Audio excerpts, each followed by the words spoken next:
Choose one.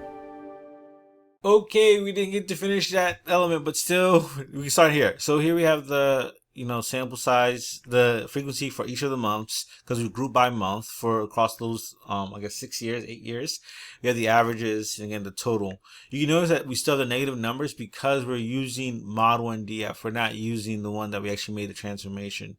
And that's going to be a problem, but we'll make modifications when we do the visualizations in a little bit. Something to note is that n parentheses open and close allows us to find the frequency per group. Okay, so that's one thing to note. Per group. Okay, per group. And then from there, we're able to have a better sense. So one can argue this is a nice little table to understand what's going on. Okay, what's going on in terms of our data. We can do one quick thing. I didn't mean to do this, but let's might as well. I can do a range. It's called a range, if I can spell a range, by average. Let's do this. Copy and paste. By average spending, just so I can see what the order of the actual months. So run this. As you can see, in December I'm spending the most on average, and then all the way to July I'm spending the least. Okay, which is cool, which is kind of counterintuitive. I need to talk to myself. But that's that. And so we can also do something else called descend, where it's going to be the opposite, around the actual variable that we're interested in, and that's going to give us July 1st. Okay, boom. All right, so last but not least, in terms of transformations, it's the capacity to drop the group element. This thing is important because if you start grouping data frames, it essentially doesn't ungroup things, so it keeps things grouped, and that can mess up your analyses. So ideally what you should do is to utilize this argument called drop that stops the grouping. So this allows the user to stop the grouping after summarization. Okay. All right, so that is that. So that's transformations. Now, finally, visualizations. Visualizations allows us to get a better sense of our data in terms of what's going on, visually speaking. So it gives us the sense, it gives us the capacity to create charts, graphs, and other techniques to communicate patterns. Use graphical techniques to communicate patterns and relationships.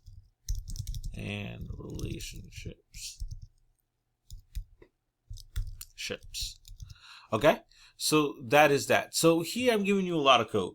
I'm showing you what is going on. So in this particular graphic, we're going to take the data frame, okay, mod coffee, okay, mod 1, so mod 1 coffee. And then we're going to, that's going to be supplied into ggplot. And this AES is aesthetics. As you can see, it tells us here, aesthetics. This allows us to define the X and Y axes of our actual plot. So here on the X axis, what I want is the month. Okay, I want month, lowercase, because that's the variable name. And then last but not least, I want the amount, or the average amount? Total amount, sorry, total amount. Total spending. That's what I called it. Okay. Total spending. This is not going to work because I'm using the wrong data frame. So let's just see what the error looks like. It says total spending not found, indicating that this total spending is not in the data set. What I need is this data frame. So take that data frame and put it here. Sorry about that. And then boom, this creates the bar plot. But if you notice something in my plot, it's popped over here to the right, it's going down. It's negative.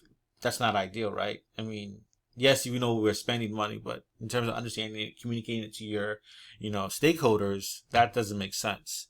So what you would do is, I'm just going to do a couple things. So I'm going to take this out, and I'm going to use the pipe operator and show you that that works. Okay, boom. That can take the first argument. That's how the pipe operator works. That's how it works. And that if I just run this, I still get the same data set. Okay, still get the same data set. But now, like we did earlier, I'm going to mutate this. I'm going to mutate this and take total spending and multiply it by -1. Take that total spending and then multiply it by -1. And then pipe. That's actually not pipe it. I'm going to pipe it. I just want to show you that how errors come about. It says there's no data frame that exists. Okay, so what I need to do is pipe it. Those little small errors like that can just come up and sneak up and make your life annoying. Okay, now it's pointing upwards. If you want to be able to put the actual number on top, you can use ChatGPT to do that, but I'm not going to emphasize that here due to time. Okay, due to time. So what does this plot show us? It shows us that July, right? I'm spending the most amount of money. Then comes September. We could also rank this, but again, in terms of time, we're not going to do that in this video. But there's ways for you to rank the ordering from least to greatest or from greatest to least. We're going to censor this title towards the end of the video, but there's so many things that you can do with these visualizations. Okay, so when it comes to aesthetics, let's answer the question here. When it comes to aesthetics maps variables. Aesthetics maps variables in the data frame to visual, really technical definition properties of the plot. Okay, so we're defining it on the X, defining the Y. We can also define the color, which we'll see in videos to come. So be aware of that. Yeah, be aware of that. So there's so many things that you can do with these visualizations. Let's do another visualization. So again, we're looking at month spending data frame. We're gonna have to make the same modification in a moment, but you'll see. So what we want to do is look at the months across average spending. Okay, so on the x-axis can be months. You know what? I'm not gonna make the x-axis months. I'm gonna make it the average spending, and then I'm gonna make y the months. And let's see what this looks like. It's gonna look very strange. I already know that. Let's see.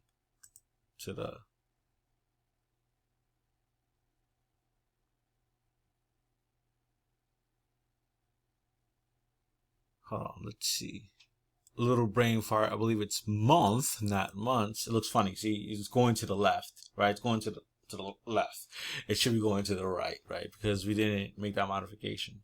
So in terms of ideally, what I'll do here is essentially take this, mutate, right? Copy it, and I can just put it right here so that every single time I use it, I don't have to, run this line of code. So when I run this, boom, I'm good here. I can now delete this. I'm good here. It's positive. Okay, good. And then it's still negative. Don't know. Oh, because it's the average spending. I should also do that to average spending. That makes sense.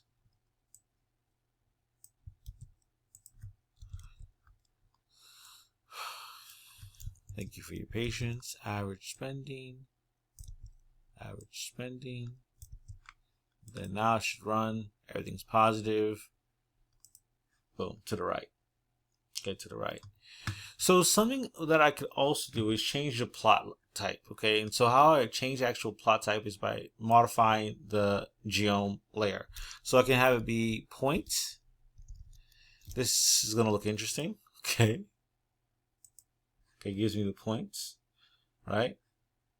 And now that I've done that, I should modify this to X and Y to make sure that the plot is consistent, right? This is the average amount. These are the months. So we could do point. I think I did just mention point, but I'll do it again just to make sure that I did. I had to do a little bit of a pause. So go ahead and do point, and you can see it changes. Since our information is aggregated already in terms of the average spending, we can't necessarily do box plot, or we can't necessarily do a histogram. I don't think we should do a histogram in this visualization, but this is just a way of thinking about things, okay, on how to, display this information. So we'll go back to call, and then what I would want to do, I thought I wasn't going to do this, but I'm going to do it. So I'm going to say, instead of month, I'm going to do, this is equal to, so what this would be is that this would be equal to, instead of just month, sorry, getting discombobulated, it's going to be equal to FCT. It's from 4cats. Okay, this allows us to reorder. Okay, to reorder the month, but reorder the month by average spending. Okay, by average spending. So I believe it should be the highest. No, the lowest to the highest spending. So that's that. So that's the AES. So when I do this now, it's going to be from highest to lowest. Highest to lowest. In terms of average spending. But let's say if I want to go from lowest to highest, I'll just say dot descend, like we've seen before, is equal to true. And that's going to go from lowest to highest. Okay. Again, if you want to put the frequencies on, you can. All you have to do is just utilize ChatGPT to do that. We're not going to emphasize that here. Okay. So again, factory reorder is from the 4cats package. Okay. Whereas ggplot, I need to emphasize this earlier, is from the ggplot2 package. All right. So last but not least, our second question, our subtask 2, does monthly spending stay consistent across the years? So this is interesting. So we're going to group information not only across the months, but also across the year. So we're going to do first by year and then by month, because if we do it the opposite way, it's not going to give us what we want. So group by year, so all the years will be together. And then group by month, so all the months within the year are then grouped together. Okay, so you can do that in terms of utilizing the group by functionality. You can see we do dot groups dropped. So our X is going to be here, month. And then what we're going to now do is, this is month, and then this is total spending.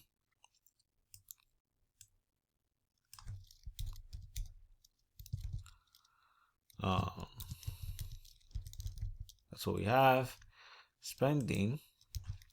Then last but not least, we're going to do something within the facet wrap, learning moment 9. So this facet wrap is going to be year. So if we take a step back and do a recap of what we've done in the past, it says which months have the highest average coffee spending. In this situation, we're highlighting 2 variables, months and coffee spending, the average coffee spending. Same thing here, month and total spending, 2 variables. In this situation, subtask 2, we're looking at the month spending stay consistent across years. So we have 1 variable, 2 variables, 3 variables. So that's why here in the X we have month, total spending we have Y, and then across the year we have the third. This particular situation calls for utilizing some technique, facet. This facet wrap allows me to have multiple graphs in one. So without further ado, let's go ahead and run this. Okay.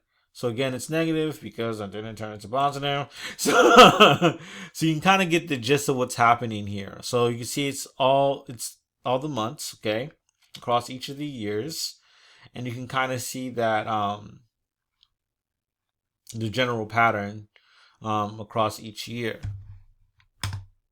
We did a little hocus pocus here in that we added the color. We added color. We had color before, but we specified. I'm specifying it now here. We have the labels function, which was in the other 2 graphs, but it's important to know that we can specify the labels as well. Theme minimal, well, it was any other graphs, but it allows us to remove the gray background. So if I were to remove this, this will have a gray background and not look ideal. So that's why we utilize that theme minimal. And this is the first time seeing theme. So this theme allows me to make small modifications to the actual graphical graph. So because we're using these months, it's really hard to see them. So we're going to tilt them at a 45-degree angle, and then we're going to just adjust the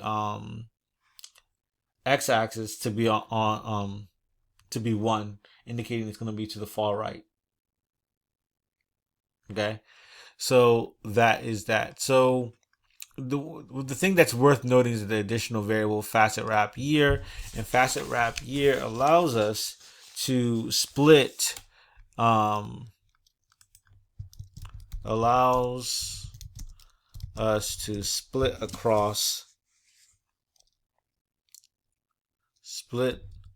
plot across another variable to display plots across levels. Okay, so years, we're able to plot it across different years. Something to note is that we don't have that much data in terms of 2018 and 2020. This is more so because of COVID. This is how I used to collect data. But then you can kind of see the distribution from year to year. 2023, I tried my best to stop spending as much. 2022 was a lot of anxiety. So you can see that there. So a few more things. So here, P1, we can actually take the plot in and of itself, save it. Okay, assign it to a variable, save it, and then add more customizations. So here we have access title, element text. We can change the text size. Let's say we're going to make it 12, so it's not so small.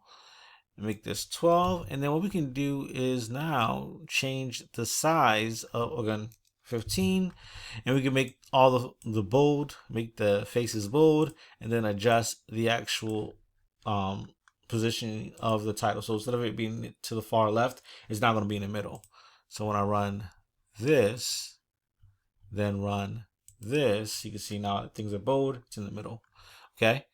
So 0.5 HS 0.5 allows you to adjust the title, allows you to adjust title to be in the middle of plot.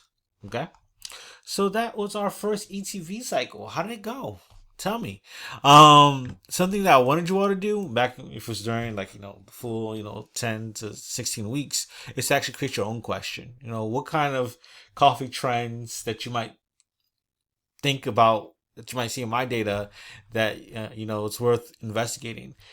Put your comments in the comment below. That's kind of cool. So go ahead and try and do that, and thank you.